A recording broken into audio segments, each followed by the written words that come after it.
In the last lecture, we seeded some data for the difficulties and regions so that we could use this data to create walks for our application. And now it's time to create the new walks endpoint. So I will create a new controller. So I can close this DB context for now. And in the controllers, I will right click on the controllers folder, add a new controller. I will select API from the left hand side. I will use the API controller empty template. So click on that and click on the add button.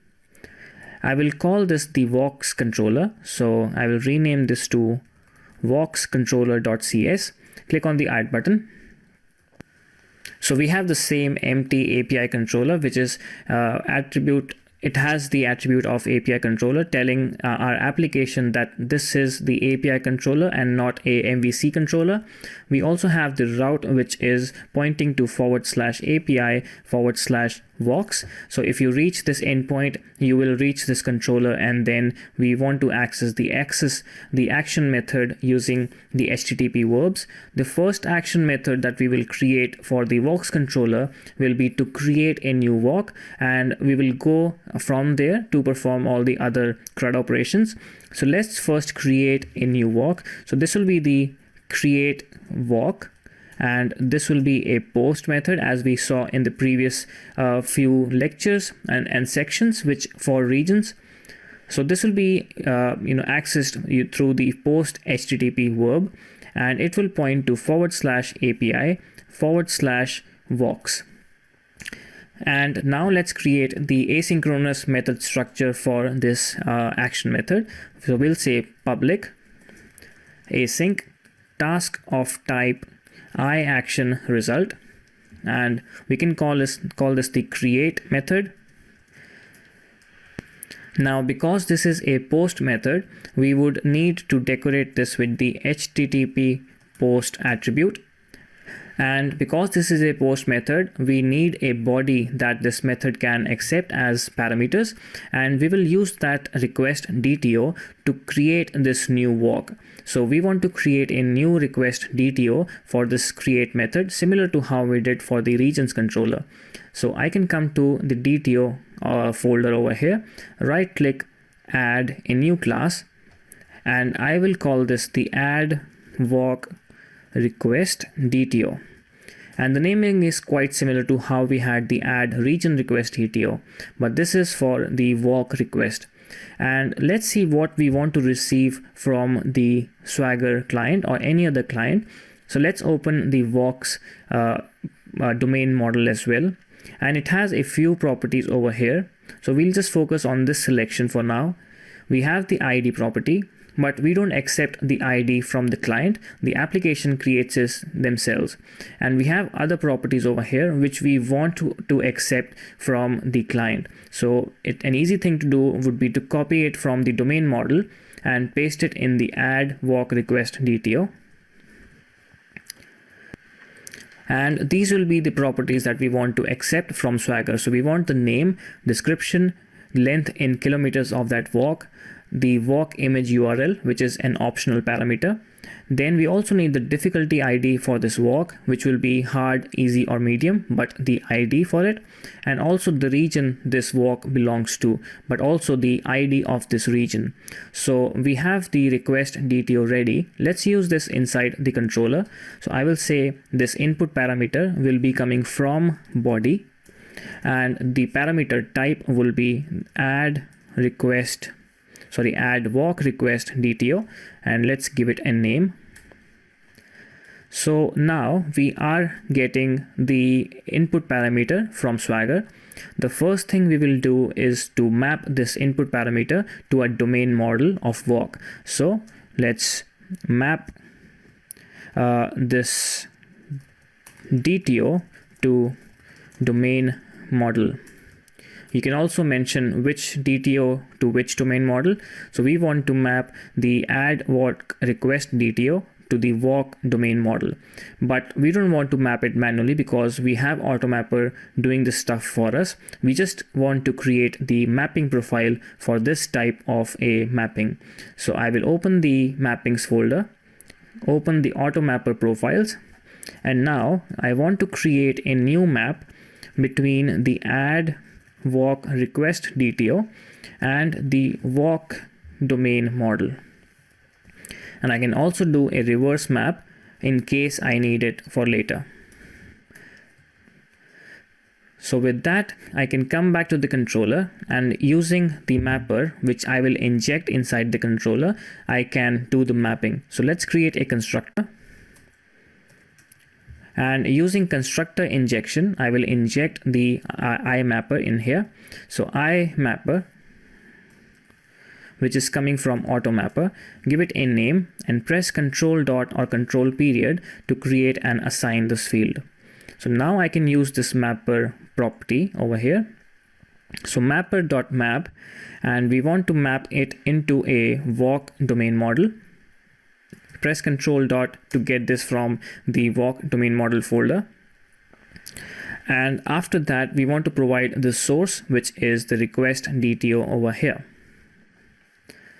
So let's collect that inside a variable. So I can say this is the walk domain model is equal to this. Now I want to call the repository for walks, and I want to create a new walk, but I don't have the repository for walks. So we'll have to create the repository. So I will create an interface first and then the concrete implementation. So right click on repositories, add a new class, and I will call this iWalk repository. .cs, click on add, and because I didn't select it an interface, you have to make it an interface. So I will change this from a class to an interface because I only want the definition of the methods over here. So first of all, we are creating the create method. So the name of the method is create async, and it requires the walk domain model. So I can say walk, which is coming from the domain models folder because repositories always deals with domain models, and I can call this walk. And in return, it will have a task of type walk when this is successful. So now we have the method definition. We can now go on and create the concrete implementation. So right click on repositories again, add a new class this time, and change this to SQL walk repository .cs and click enter. Now this concrete class will implement the iWalk repository, and it has a method that has not been implemented yet. So I will press Control dot by clicking over here and implement the interface. So we have the structure for the method ready. It's just now time to implement this method. I will first make the method asynchronous and will remove this not implemented exception line. I will now use this walk domain model, and using the DB context, I will save it to the database. But in the repository, we need the DB context. So let's inject that in the constructor as well. So CTOR, press double tab, and then let's inject this, the NZ walks DB context, and give it a name. Let's say DB context. Press Control dot create and assign field. So we can now use this DB context, and let's await on this because we will use the asynchronous method. So DB context dot walks dot add async method, and provide the value of the walk that is coming in. And once we have done that, we will use the await DB context dot save changes async method. And this will save the changes to the database, and it will create a new walk for us. And finally, we can return the walk back to the caller.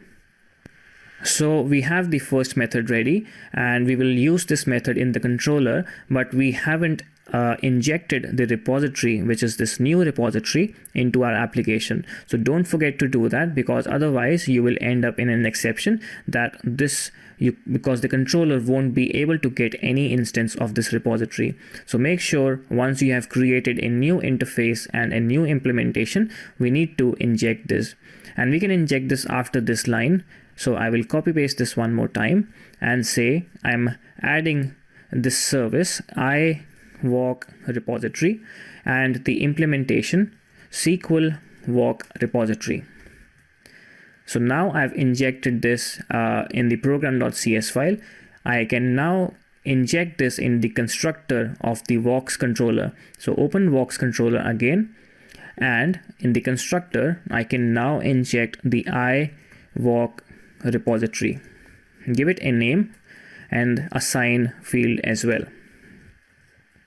Now let's use this private field and let's say await walk repository dot create async method, because it doesn't have any other method for now, and we will give the domain model to this method.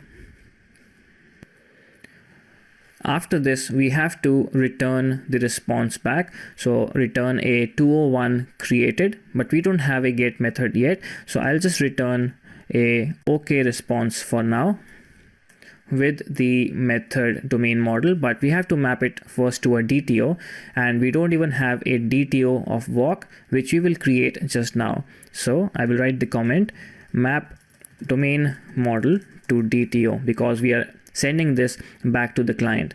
So I will right click on the DTO folder, add a class, and I will change this to walk DTO. And walk DTO will have the same properties if you want to expose them. So I will copy the properties from here and will return this back inside the walk DTO. And for now, I have just copied the properties from here. I'm not giving the region information back or the difficulty information back, but we will see that in a later lecture. So I'm sending this back in the walk DTO. I can now come back and create a map for the domain model to DTO. So open the AUTOMAPPER profiles again, which is in the mappings folder. Create a new map, and this time it will be between the walk domain model and the walk DTO, and also do a reverse map, because that's what we are doing over here now. So let's come back to the controller, and this final thing will be use the mapper, and I can do this inside the OK. So mapper.map, and I have to map this to a DTO, so walk DTO, and map this from the walk domain model. And with that, we have our create action method ready, and it's now time to test our functionality. So I will run the application. When we run our application, we see this new endpoint called walks, and it has the post action method. So if I expand on this and click on the try it out button, we need a few details that we have to send through Swagger into the API so that the API can create the walk for us. So let's give these names. Let's say I give a walk that is present in Wellington. So let's give the name of the walk, which is Mount Victoria Lookout. Let's say walk. Then we need a description. Let's just use any description for now, because this is only for testing purposes. I'm saying this is an easy 20 to 30 minute walk to the lookout and other information. So let length in kilometers, let's say this is 5 in kilometers. Walk image URL, because this is optional, I will just keep it as null for now. And then we need the difficulty ID and the region ID. So the difficulty of this walk, let's say this was an easy walk, so I would want to give the difficulty ID for the easy difficulty. Don't get confused with the ID that Swagger is providing us, because it is just providing us with a dummy GUID or a unique identifier. But we can't use this because we don't have a difficulty with this ID. So we would have to go back to our database and copy the difficulty ID from here that is present in our database.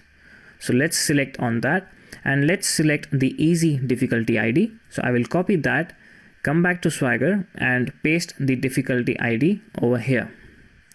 And similarly, I would need the region ID. Because this walk is in Wellington, I would copy the Wellington region ID. So again, select the regions table and then copy the Wellington ID from here and paste it back inside Swagger. So now we have our request DTO complete with all the information we need.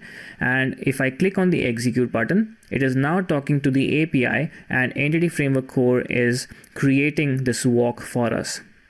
So if I scroll down now, I see a 200 success response back and all the fields that it created. We also have the new identifier, and AUTOMAPPER did all the mapping for us. To confirm this from the database side, I will open SQL Server and right click on walks and select this. And we have this new walk created for us, which is the Mount Victoria Lookout walk. And we have all the information coming back as it should be. So now that we have created the add method to add a walk, we will go on and create other methods, which is the get walks, get single walk. We will update a walk and we will delete a walk as well.